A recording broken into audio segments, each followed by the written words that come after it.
여러분, 혹시 세상에서 가장 강한 힘을 가진 것이 무엇일까요? 여러분들이 생각할 때 세상에서 가장 강력한 힘이라고 생각하면 무엇이 떠올려집니까? 어떤 사람은 돈이라고 말합니다. 돈이면 사람도 움직일 수 있죠. 돈이면 뭐든 가질 수 있고 뭐든 원하는 것을 할 수도 있습니다. 그러니 그 말은 어느 정도 맞는 말처럼 보이기도 합니다. 그러나 TV를 보면 종종 엄청난 부를 누리고 있는 사람들이 권력을 갖고 있는 사람 앞에서 꼼짝 못하고 고개 숙이는 모습을 봅니다. 그러니 돈보다 어쩌면 권력이 더 강력한 힘을 발휘하는 건지도 모르겠습니다. 그러나 문제는 권력도 한때라는 거예요. 저희 아버지 친구분 중에 꽤 높은 자리에 계신 분이 있었어요. 어느 날 어머니랑 아버님이 그 친구분의 아내가 돌아가셨는데 거기 장례식장에 갔다 오셨습니다. 그리고 갔다 오셔서 이렇게 말하는 거예요. 오, 장례식장에 갔는데 굉장하더라. 밖에 주차장에 검은 세단들이 뭐 쫙 채워져 있고 경찰서장이 바깥에서 이게 교통 정리하는 것을 진두지휘하더라. 그리고 식장 안에는 그 장례식장 안에는 꽤 높으신 분들이 줄 서서 조문하고 있더라. 살다 생전 이렇게 조문객이 많은 장례식장 처음 봤더라. 이렇게 말씀하셨어요. 그리고 꽤 오랜 시간이 지났습니다. 그리고 어머님 아버님이 장례식장에 다시 갔다 왔습니다. 그 장례식장 말고요, 다른 장례식장이었어요. 어떤 장례식장이었냐면 이전에는 그 친구분의 아내였는데 이번에는 그 친구분이 돌아가신 거예요. 갔다 오니 그러면서 하시는 말씀이 이번에는 이랬습니다. 참 인생 무상하더라. 왜냐하면 아내가 장례를 치를 때는요, 그렇게 사람들이 줄 서서 문상을 하더니 정작 당사자가 죽으니까, 돌아가시니까 이전만큼 그렇게 사람들이 많이 찾아오지 않더라는 거예요. 의외로 썰렁하대요. 이전에는 줄 서서 조문하던 그 많던 힘 있는 사람들이 당사자의 장례에는 별로 나타나지 않더라는 거예요. 그러면서 하시는 말씀이 뭐 힘도 가질 때야 힘이지 놓고 나니 오히려 더 사람 참 초라하게 만들더라 라는 것이었어요. 그러니 권력도 세상에서 가장 강한 것은 아닌 것 같습니다. 그럼 도대체 뭐가 제일 강할까요? 그래서 어떤 사람은 이렇게 말해요. 세상에서 제일 강한 것은 우리의 사랑이다. 이런 감성적인 굉장히 그런 말을 하죠. 대답을. 부모님들은 이런 말을 합니다. 그럴 때마다 사랑이 밥 먹여주냐. 사랑은요, 국경도 인종도 모든 역경도 이겨냅니다. 그러니 사랑이 제일 강하다고 말을 해요. 제 주변에도요, 진짜 목숨까지 버릴 듯 사랑하던 친구가 있었습니다. 저희 동기들이 그 친구를 보면서 막 말렸어요. 마치 애가 정신 나간 애처럼 진짜 불같이 사랑하고 아낌없이 모든 것을 다 내어줄 것처럼 사랑하더라는 거예요. 그러더니 지금 결혼해서 아이 낳고 잘 살고 있습니다. 그때 그 사람 말고 다른 사람하고요. 여러분, 사랑이요, 유통기간이 생각보다 짧습니다. 그 실제로 이렇게 심리랑 그 호르몬에 관해서 연구했던 사람이 사랑에 대한 감정은요, 2년을 못 넘긴대요. 2년이 넘어가면 사랑이라기보다는 정들어서 산다고 하죠. 실제로 그렇답니다. 호르몬이 더 이상 사랑에 대한 호르몬이 안 나온대요. 2년이 지나면. 사랑의 유통기간이 생각보다 짧다는 거죠. 그럼 도대체 세상에 존재하는 것 중에 가장 큰 힘을 가진 것은 무엇일까요? 그건 아마도 죽음일 거예요. 죽음은 정복된 적이 없지 않습니까? 전 죽음이 실패를 했거나 패배를 했다고 그런 말을 들어본 적이 없습니다. 죽음은 심지어 유통기간도 없어요. 게다가 죽음은 당사자뿐만 아니라 그 주변 사람들까지 절망과 헤어날 수 없는 슬픔을 가져다 줍니다. 아무리 많은 돈을 가졌어도, 아무리 높은 권력을 가졌다 해도 죽음은 그들로부터 협박당하거나 뇌물로 설득되지 않습니다. 죽음은 모든 계획을 무너뜨려요. 죽음은 미래를 사라지게 만듭니다. 죽음은 어떤 관계도 다 끊어놓는 힘이 있습니다. 세상에 존재했던 인생 중에 죽음을 거슬렸거나 죽음을 정복했거나 죽음을 밟고 일어선 사람은 아무도 없습니다. 그러니 죽음은 가장 강력한 정복자요 폭군인 것이죠. 여러분, 진시황 다 아시죠? 중국 역사상 가장 강력한 권력을 가졌던 왕으로 기억되는 진시황이 죽음과 대적했던 사람입니다.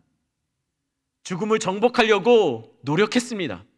그는 영원히 살기 위해 그가 가진 모든 권력과 힘을 동원해서 불로초를 찾아다녔죠. 그러나 그는 혹시 그가 몇 살에 죽었는지 아십니까? 그는 죽음을 정복하려고 했지만 그는 죽음의 정복당해 49세의 나이에 죽었습니다. 49세. 요즘으로 말하면 진짜 너무너무 일찍 죽었죠. 1974년에 발견된 진시황과 그 주변의 무덤의 그 주변의 그 모습을 보면은요, 그가 얼마나 죽음 이후에도 또 다른 생을 간절히 이렇게 막 강구했는지, 그것을 살려고 원했는지 이것을 보면 알 수 있어요. 그는 죽음 이후에 자신이 살 궁정과 자신을 호위할 호위대를 이렇게 만들었는데, 이때 만들기 위해서 장정이 한 70만 명 정도가 동원됐을 거라고 추정해요.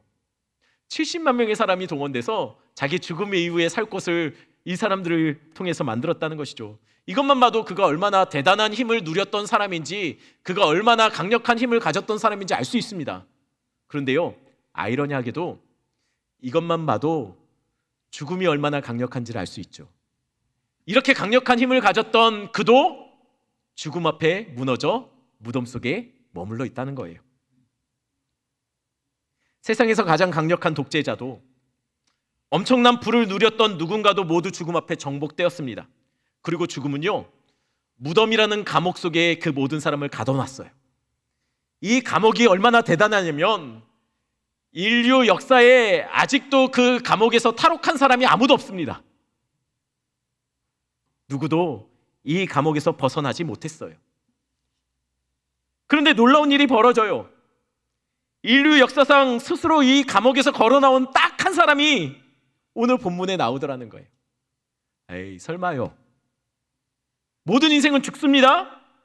늘 모든 인생은 죽음으로 결론 났습니다. 이것은 한 번도 깨어진 적이 없는 공식이에요. 생명이 죽음이 되지 죽음이 생명이 된 적이 없습니다. 한 번도 깨지지 못한, 이건 법칙이라는 거예요. 그런데 실제로 그런 일이 벌어져요. 언제 그런 일이 벌어졌을까요? 8시 뉴스에도 한 번도 나오지 않았는데 언제 죽음이 깨어졌습니까? 예수님의 무덤에서 그런 일이 벌어져요. 누가복음 24장 1절부터 3절까지 말씀 한번 같이 읽어볼까요? 안식 후 첫날 새벽에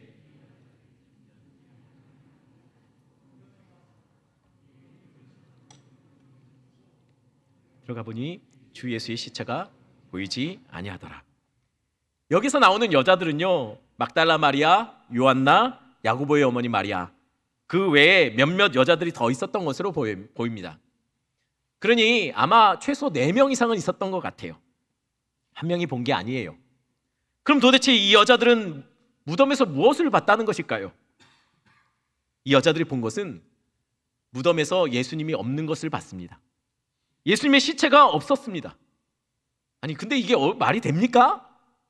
어떻게 무덤에서 시체가 저절로 사라집니까? 혹시 원래부터 이 무덤에는 시체가 없었던 건 아닐까요? 아닙니다. 분명 이들은 이곳에 시체가 있는 것을 확인했습니다.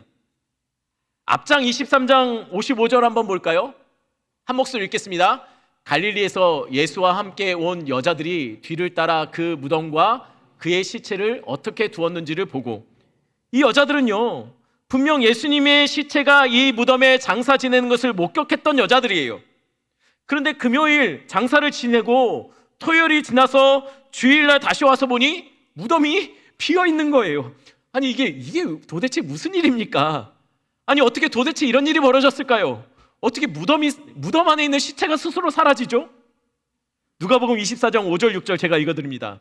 여자들이 두려워 얼굴을 땅에 대니 두 사람이 이르되 어찌하여 살아있는 자를 죽은 자 가운데서 찾느냐? 여기 계시지 않고 살아나셨느니라. 사라진 시체로 인해서 두려워 근심하는 여자들을 향해 2명의 천사가 나타나요. 그리고 이야기하는 거예요. 어찌하여 살아있는 자를 죽은 자 가운데서 찾느냐? 여기 계시지 않고 살아나셨다. 여러분, 모든 의문이 다 풀리죠. 예수님이 살아나셨습니다. 무덤이 빈 이유는 우리 주님이 살아나셨기 때문에 비어있는 거예요. 천사들이 한 말이에요. 아, 주님이 살아나셨구나. 어쩐지 안 보이더라. 여러분, 맞습니까? 이게 이렇게 넘어갈 문제입니까? 여러분, 한번 생각해 보세요. 이게 여자들의 문제, 여자들이 본 거지만 우리 입장에서 한번 생각해 보세요. 무덤이 비었는데 천사 같은 사람들이 나타나서 말을 합니다. 여기 안 계시다고, 살아나셨다고. 그러면 아, 그랬구나 하고 돌아가시면 됩니까? 여러분, 그게 믿어질까요? 그렇게 쉽게? 왜 다들 표정이 믿는 분들처럼 그럽니까? 여러분, 이거는 믿기 어려운 거예요. 이게 이렇게 간단히 의문이 풀릴 수 있는 문제가 아니에요. 어떻게 무덤에서 사람이 멀쩡해 죽었던 사람이 어떻게 살아서 나옵니까?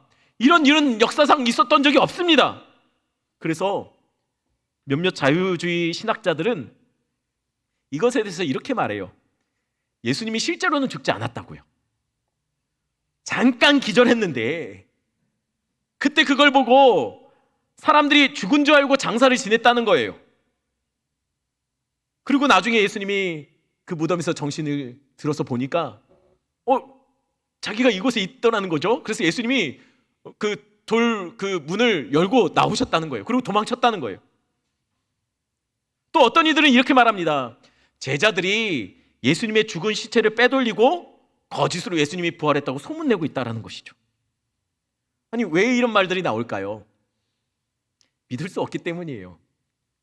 죽음은 생명을 만들 수 없습니다. 죽음은 그렇게 쉽게 무너질 수 없어요. 그런데 여러분, 이들의 말이 정말 맞을까요? 그렇다고 보기에는 설명이 안 되는 부분들이 있어요. 그게 뭐냐면 부활에는 너무 명확한 증거들이 있다는 거예요. 그게 무엇일까요? 첫 번째입니다. 예수님의 부활에는요, 증인들이 있습니다. 본 사람들이 있다는 거예요. 막달라 마리아를 포함해서 여러 여인들, 최소 4명의 여인들이 이 빈 무덤에서 시체가 없는 것을 봤어요. 심지어는 이들은 예수님을 직접 보기도 합니다. 마태복음 28장 8절 9절 말씀 한번 한 목소리 읽겠습니다. 그 여자들이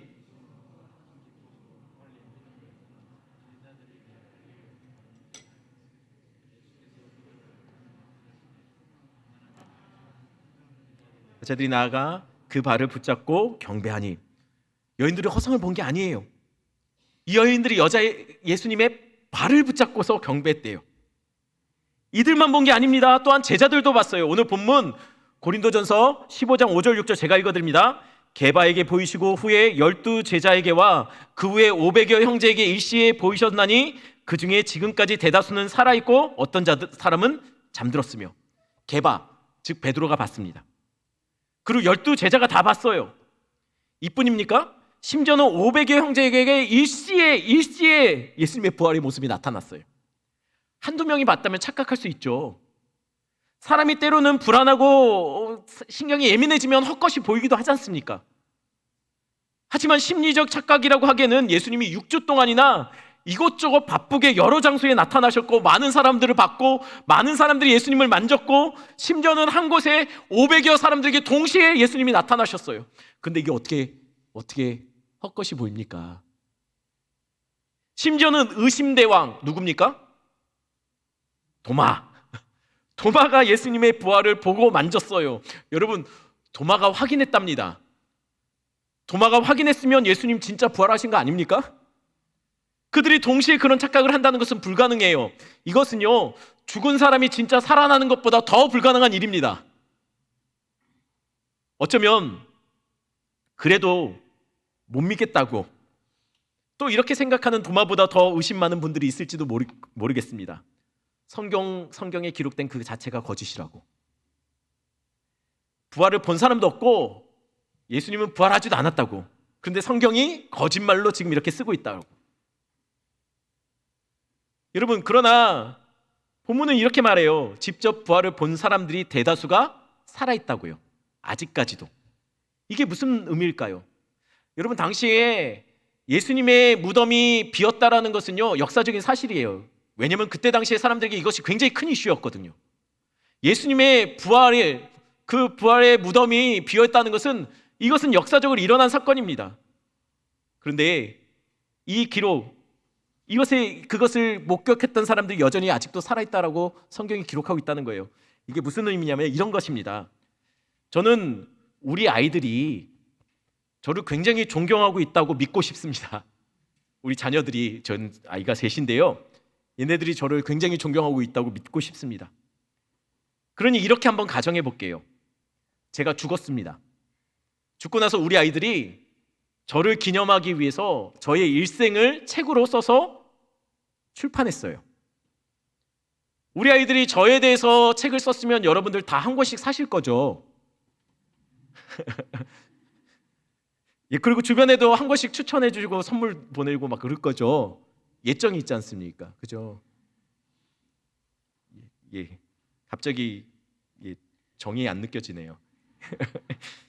그런데 우리 아이들이 아버지를 더욱 자랑스럽게 하고 싶어서 그 책에 이런 에피소드를 적었다고 하겠습니다. 우리 아이들이 그 책에다가 제가 무리를 걸었다고 그렇게 기록했습니다. 마음에 드십니까? 저희 아이들이 제가 오산제일교회 주방에 국수가 떨어지자 남아있는 국수 5가닥을 가지고 5,000명을 먹였다고 그렇게 기록했다고 해보겠습니다. 여러분 괜찮습니까? 우리 아이들이 우리 성도들 중에 실명을 기록하며 안진뱅이 아무개 집사님이 일어났다고, 눈 멀었던 아무개 권사님이 눈을 떴다라고, 제가 기도하자 그렇게 됐다고 우리 아이들이 그 책에다 적었다고 해봅시다. 그럼 다시 묻겠습니다. 여러분 그 책 다 한 권씩 사실 거죠? 아니 이 책을 어떻게 삽니까? 여러분 추천하시겠습니까? 추천하면 안 돼요. 요거 더 먹어요. 여러분 이런 책은 아마 출판도 안 될 겁니다. 아무도 안 사고 이 책은 금방 없어질 거예요. 심지어는 나왔다 해도 명예훼손, 사기죄로 고소당할 거예요. 그죠? 아마도 이 책은 금방 사라지게 될 겁니다. 왜요? 말도 안 되는 거짓말을 그곳에 기록했기 때문이죠. 멀쩡하게 그 사람들이 살아있는데 어떻게 그런 거짓말을 합니까? 오늘 본문 고린도전서는요, 예수님이 죽으신 지 불과 20년 지났을 때예요. 말하자면 사복음서도 마찬가지입니다. 그곳에 기록되어 있는 실명, 그 사람들이 아직도 살아있다는 거예요. 예수님의 부활을 직접 목격한 사람들이라고 기록했던 사람들이 아직도 살아있다는 거예요. 그런데 그들이 이 책을 읽고 있습니다. 그런데 그 자들이 이것은 거짓이라고 목소리 높여서 외치고 이 책은 잘못됐다라고, 이 책은 없어져야 된다라고 말하지 않아요. 심지어는 그 실명의 사람들이 이 책을 또 다른 누군가에게 전해주고 있어요. 게다가 그들 중 누군가는 자신이 목숨이 위협받는 상황 속에서도 예수는 살아나셨다고 외치고 있더라는 거예요. 여러분 어떻게 이게 가능합니까? 어떻게 이게 가능할까요? 한두 명도 아니에요. 수백 명 이상의 사람들이 부활이라는 이 말도 안 되는 이야기를 실제로 있었던 사실이라고 외치고 있다는 거예요. 그리고 심지어는 지금까지도 그 책은 세계 역사상 이 기네스북에 오르며 세계 역사상 가장 많이 팔린 책으로 이렇게 우리 손에 들려 있다는 거예요. 여러분 이것이 어떻게 가능합니까? 한 가지 결론밖에는 날 수가 없습니다. 진짜 우리 주님이 살아나셨기 때문이죠. 그들이 그걸 봤다는 거예요. 만졌습니다. 한두 명이 아니에요. 수백 명이 동시에 그것을 봤어요. 진짜로 우리 주님이 부활하셨다는 것을요. 두 번째로 빈 무덤이 그 증거입니다. 아까도 말했던 것처럼 당시에 예수님의 무덤에 시체가 사라졌던 것은 굉장히 큰 이슈가 됐어요. 그래서 누군가 시신을 빼달렸거나 아니면 잠깐 예수님이 죽지 않았고 실신했는데 정신 차리고 보니 무덤에 돌이 박혀 있길래 예수님이 그것을 열고 나가셨다는 거예요.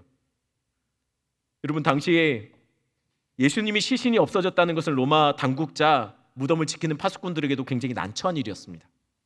왜냐하면 당시에 예루살렘에 예수님이 살아났다는 소문이 퍼지면서요, 실제로 민심이 굉장히 많이 흔들리고 있었어요. 그러니 로마 당국자들은 이것을 어떻게 해야 되겠습니까? 빨리 시체를 찾아서 그것이 거짓임을 입증해 냈어야 됐어요. 그래서 모든 인력을 동원해 시신을 찾으려 했습니다.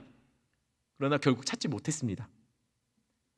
그러자 부활을 부정하는 어떤 사람들은 예수님이 제자들이 시신을 빼돌렸다라고 소문내기 시작했어요. 혹은 또는 죽은 것이 아니라 예수님이 기절했다가 무덤 속에서 이렇게 죽은 줄 알고 장사 지냈는데 예수님이 갑자기 벌떡 일어나서 이거 뭐야 어디야? 하고서 돌문 열고 나오셨다는 거예요. 여러분 이게 이게 가능합니까? 무덤은 봉해졌었어요. 로마 군인이 보통 16명 정도가 한조가 되어서 무덤과 그 주변, 예루살렘 주변을 경비했습니다. 그러니 어떻게 제자들이 시신을 그들을 몰래 이렇게 훔쳐서 숨겨놓을 수가 있습니까? 게다가 돌문의 무게가요, 보통 1톤 정도 된대요.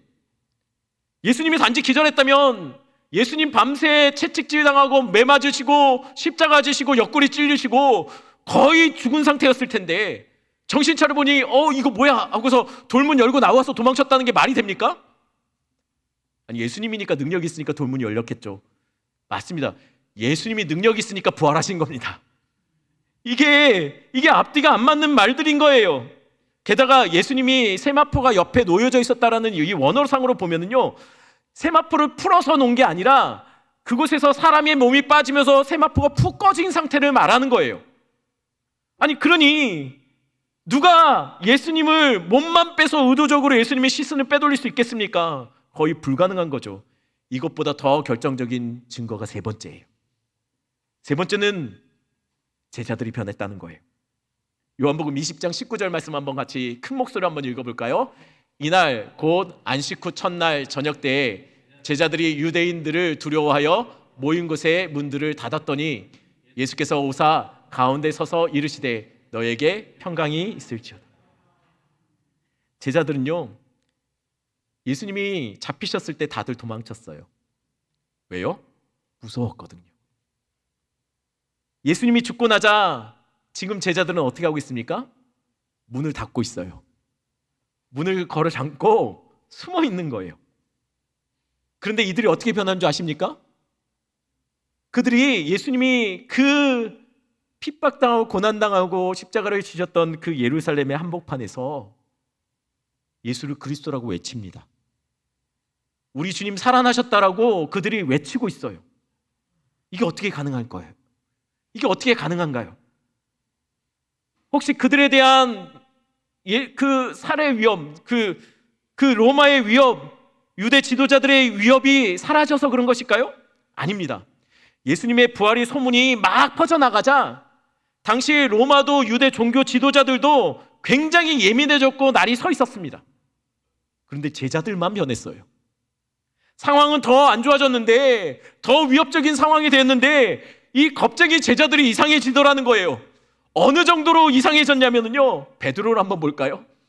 베드로는 나중에 로마에 가서 전도하다가 십자가에 거꾸로 못 박혀 죽습니다. 이거 왜 거꾸로 못 박혀 죽었는지 우린 잘 알죠. 나는 예수님을 3번이나 부인한 사람인데 내가 어떻게 예수님과 똑같이 죽습니까? 나를 십자가에 못 박아줄 때 거꾸로 못 박으세요라고 얘기해요. 베드로가, 도망쳤던 베드로가 거꾸로 십자가에 못 박혀 죽습니다. 안드레는 X자형 십자가에 매달려 죽습니다. 야고보는요, 칼에 목이 베어서 죽습니다. 빌립은 전도하다 기둥에 매달려 죽임을 당하고 바돌로메도 베드로처럼 거꾸로 십자가에 못 박혀 죽습니다. 의심의 대명사 도마, 창에 찔려 죽어요. 인도까지 가서.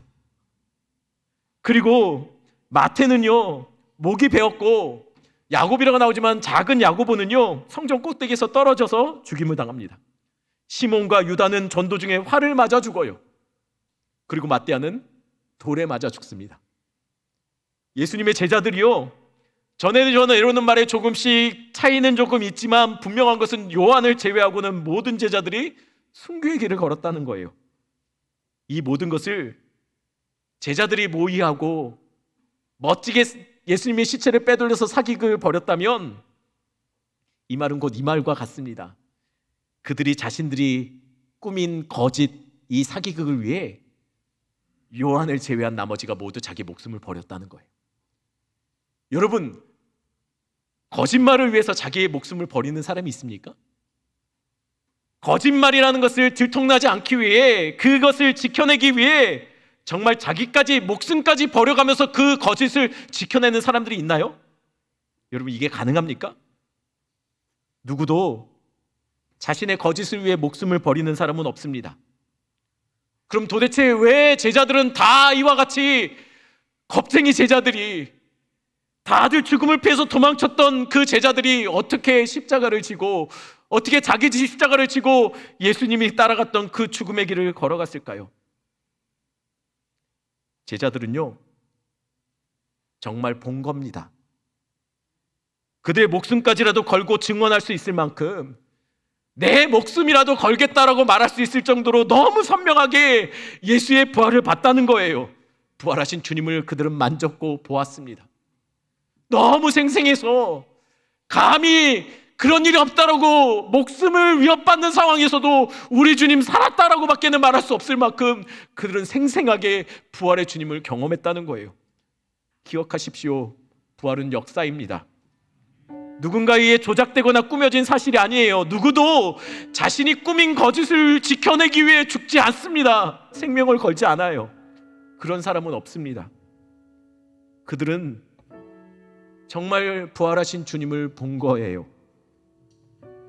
너무 생생해서 자신의 인생을 돌이켜 자신의 목숨을 지키기 위해 몸부림쳤던 그 인생이 그 길에서 돌이켜 목숨을 걸고 부활의 증인으로 삶을 살 수밖에 없었다는 거죠.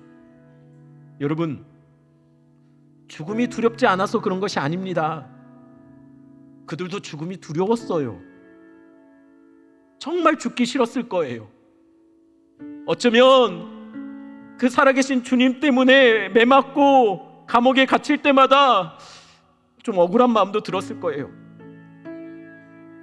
그런데 죽음보다 더 강한 부활의 소망을 그들은 붙잡은 거예요. 예수님이 특별히 유대인들의 절기 중에 초실절에 부활했습니다. 이것이 무엇을 의미하는지 제자들은 너무 잘 알고 있었어요. 초실절이 뭔지 잘 아시죠? 1년 중에 첫 열매, 처음으로 거둬들이는 열매를요, 한 단을 끊어서 그 이삭을 제사장에게 가져옵니다. 그럼 제사장은 그걸 받아서 하나님 앞에 흔들어서 그걸 바쳐요. 이렇게 바치는 행위가 어떤 고백을 담고 있냐면요, 하나님의 은혜로 첫 단이 이렇게 열매 맺었습니다.